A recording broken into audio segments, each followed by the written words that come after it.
In this video, I'm unexpectedly driving an Alpine A110. Yes, the petrol-head hippie who wears sandals is driving a modern and very exciting sports car. First of all, can we just pay homage to the colour? It's just absolutely stunning. So what is the Alpine?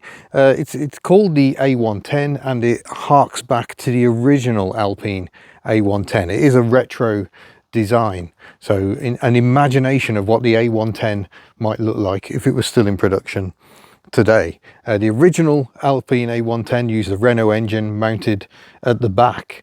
Very good for rallying and hill climbing. I think it even won the European Rally Championship one year in the early 70s. But Alpine bought it back for this stunner, a beautiful concept that has actually made it to production. And it's got all the hallmarks that really suggest it's a proper Alpine. Well, rather than fiberglass to keep the weight down, it uses an all aluminium structure. And it has a mid-mounted engine this time from Renault, because of the Renault-Nissan alliance. So it's a 1.8 litre unit, produces 249 brake horsepower, and the car weighs just over 1 tonne, 1100 kilos, which for a modern car is just extraordinarily light. So it promises to be an awful lot of fun. The 0 to 60 time is apparently 4.5 seconds. Drive is taken to the rear wheels via a 7-speed DSG style dual clutch transmission by Getrag. So I'm really looking forward to putting this through its paces. But let's have a look around. Styling is just absolutely lovely. Gorgeous little details abound everywhere, like these little vents that you can just see daylight through, and the gorgeous Alpine badge across the front. So Alpine was a company that was always based around Renaults, and it's a good effect as well. We've already had on the channel the Alpine A310 and the A610, so we've driven two of the iconic Alpines from the 70s and the 80s, and now here we are with the more modern one. Just gorgeous shape. Suggests we've got a little boot here, I think. Now, I don't expect a modern car to be all that practical, but let's have a look at the boot space. And yeah, I mean, that's more a glove box, in all honesty. And you can hear everything is super lightweight. We haven't even got any trim on here, and when you close it, it all sounds very tinny, but I don't mind that. This is a very focused car. It is focused on being light, so why add sound deadening that isn't necessary? I don't know how you access the engine at all, to be honest, because I mean, it's in there. Does the rear window lift out? I've no idea. It's got screws, so maybe it does. Engine inspection today is unlikely to occur. Big fat wheels with Alpine brake discs as well. And the obligatory open the door, the window drops, and we're in.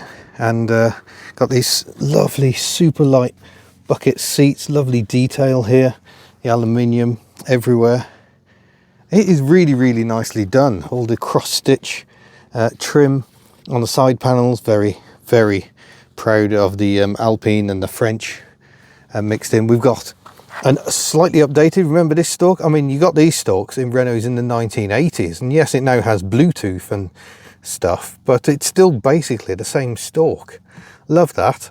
Wiper stalk gives you various settings. You can have a flappy paddle mode. Sadly, oh no, maybe these are. Yeah, I think these are actually metal. Very nice. Somewhat squashed in a pedal, but plenty of room for your clutch sandal. So that's all good. And they got this floating center console, which is really nice. We've got engine start, electronic handbrake, controls for the DSG transmission, obligatory screen for doing stuff. There's a little space here for your soft drinks and maybe a squashy bag. I don't know if there's any space in the front. I don't even know how to access the front. Give me a minute. My intuition was correct. The catch is on the passenger side. But we got a decent amount of storage space there for a few things, another couple of squashy bags. Obviously, if it's practicality, you're probably not going for an Alpine in the first place. Lovely details on the lights. And again, no sound deadening, all as simple as possible. But you know, 2 telescopic struts going on. That seems quite generous. So like all good Alpines should be, it's built at the Dieppe plant. It was introduced in 2017 and is still happily in production. And to be honest, it's one of very few sports cars you can actually buy these days. Sports cars seem to be dying a death. It's so hard to make any money building sports cars. So it is beautiful that this actually exists. But come on, what's it actually like out on the road? Let's find out together. Now, I'm a little bit limited in the views I can give you because there isn't very much glass in this car, but I'm going to start the engine because it's actually quite hot today, so I'm going to have the aircon going full pelt, which is, yeah, that's going to be a toasty old day here in paradise. But already, just look at this beautiful colour inside the car. You don't see that anymore. It's such a refreshing change. I've got a little map reading lights up here in the headliner.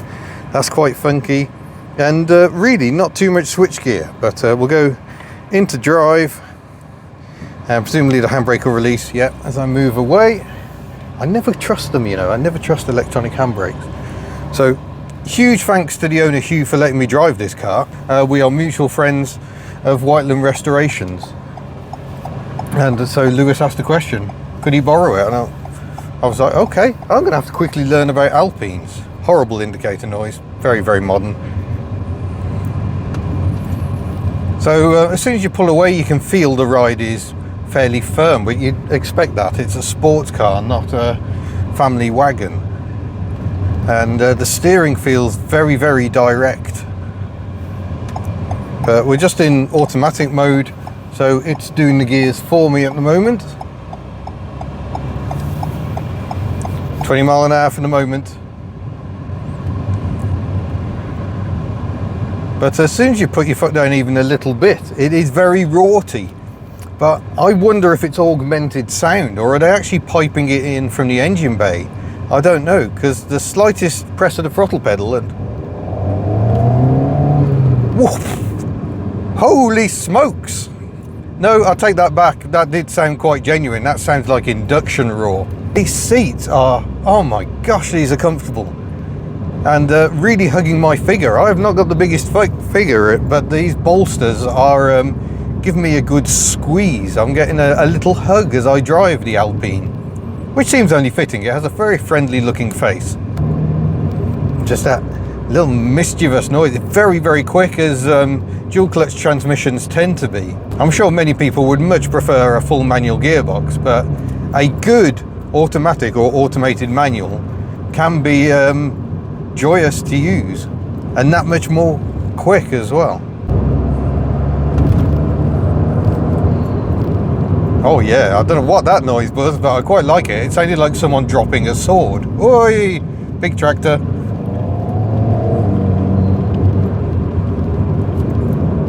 That is a peculiar noise. According to the computer, it's averaging 35 mpg, which is impressive. But again, weight is a huge part of fuel consumption. Everyone plumping for massive SUVs and then wondering why they're having to fill them up every 5 minutes. The lighter the weight, the better. You think every time you're going up a hill, every kilo becomes important. So we're already in 7th gear apparently, 60 miles an hour. It does not feel like 60 miles an hour, I must admit. It feels like we're doing about 30.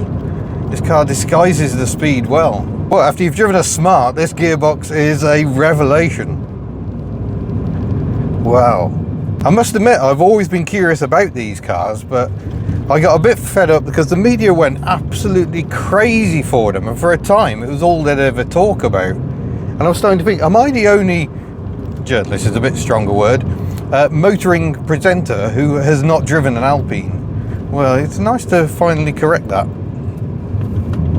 But the driving position is lovely. The pedals are straight ahead, kind of where you want them to be. There's no wheel arch intrusion. And that's probably because the front is quite long. I think these start around £50,000, but can get an awful lot more expensive. If you want the special edition sort of track ready one, Alpine will happily sell you one for about £91,000, which strikes me as a lot of money.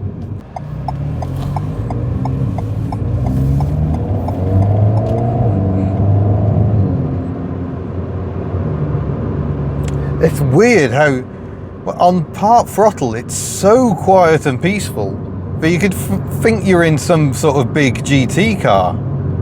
Well, we're just waiting for the national speed limit sign,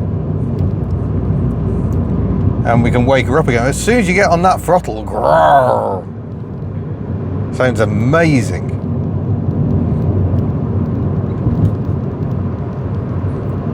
Oh, there we are, it's in the dark.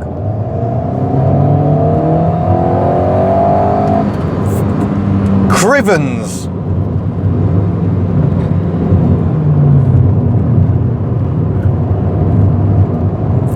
Holy smokes, that is brisk.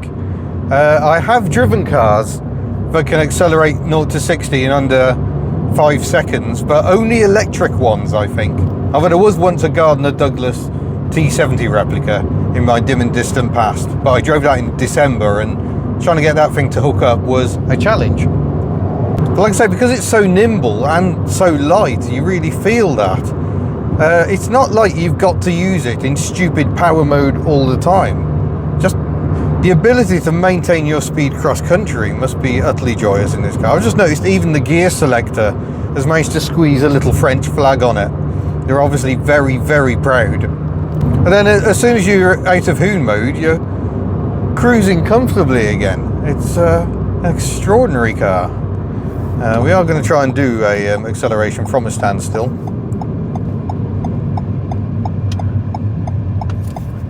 Right, are you ready for it?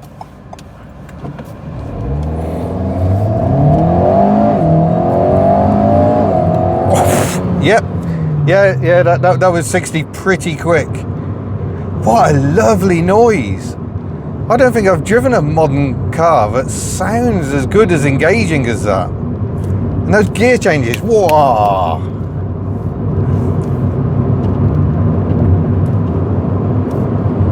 Yeah, unlike a Smart, the gear changes are just instant. How utterly wonderful. I will say there is an element of claustrophobia. The dark headliner comes quite low, it's scooped out for your head, which is quite similar to other Alpines, I must admit. But the window line is quite low. The rear window is tiny. The rear view is just a little slice. Yeah, if you don't like being encased in a car, this probably isn't the one for you. I love how the fuel gauge is kind of a little analog item. That's, I mean, obviously it's digital, but it's in an analog style, not just boring blocks or something. There's been a lot of thought gone into this car. I bet you can probably change the look of it, knowing what modern cars are like. Oh my gosh. Yeah. Having recently owned a Smart, that is very, very different gear change behaviour.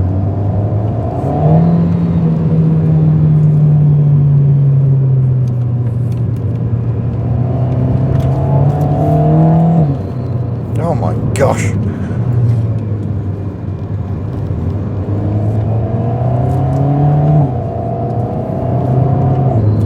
Yeah, this feels a lot more together than earlier Alpines. I must admit, as much as I love those early Alpines, they always have a slight feel of their very hand-built sort of nature. There's always a mild flimsiness. There is no flimsiness here. This feels very solid and robust in a way that, frankly, you don't often associate with the parent company Renault.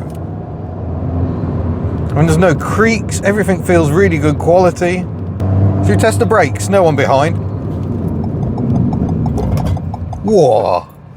That turbo comes on quick, even mid-range, so it's actually got really good torque. You don't have to rev it.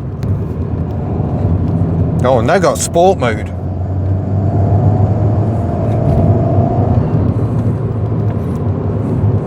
I don't have any clue what sport does, but I think it gives more manual control of the gearbox. I've still had it in normal mode, choosing a gear for me at times, whereas I think this really locks it in.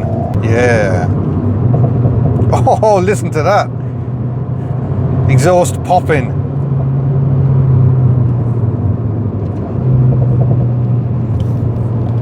Maybe we'll put it back into a slightly more social. When you put it in sport mode, the entire dash changes.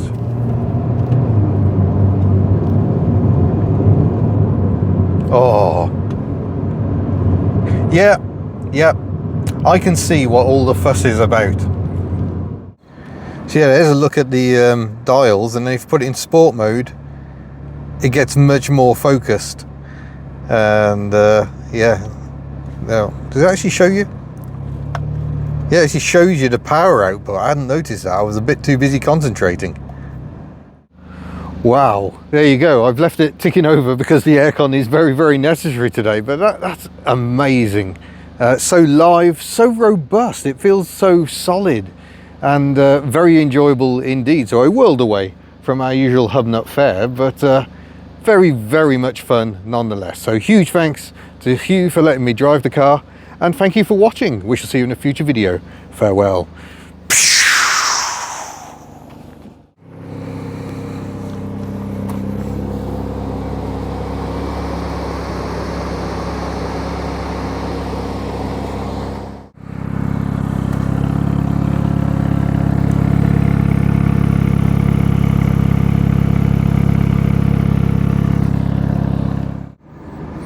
I'll just take a minute. I love these actual switches going on.